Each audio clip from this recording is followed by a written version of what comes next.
And I often refer to Israel as America's most cherished ally, and I believe it with all my heart.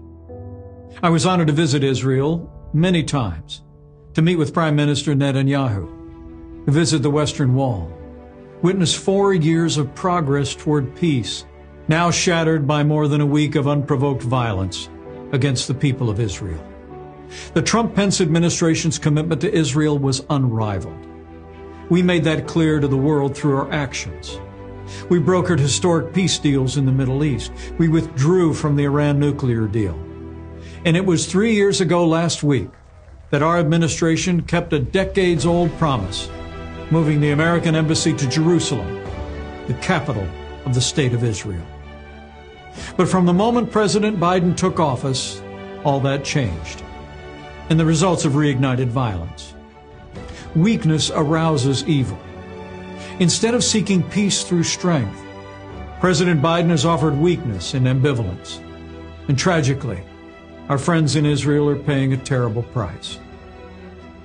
President Biden turned his back on Israel by restoring funding to the Palestinian Authority. And he even announced his intention to rejoin the Iran nuclear deal. His own press secretary couldn't even say whether Israel remains an important ally of the United States.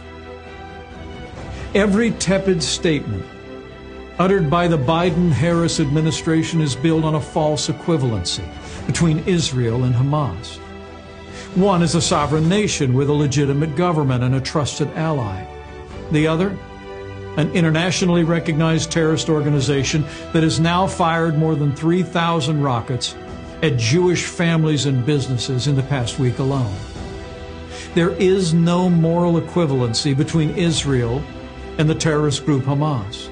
President Biden and every American leader should uphold Israel's right to self-defense and condemn the terrorists of Hamas, as well as their support in the strongest possible terms. The Trump-Pence administration set the table for lasting peace and an end to the decades-old conflict in the region. President Biden has replaced strength with weakness, moral clarity with confusion, and loyalty with betrayal. In the midst of these unprovoked attacks, let's pray for the peace of Jerusalem. And if the world knows nothing else, let the world know this: America stands with Israel.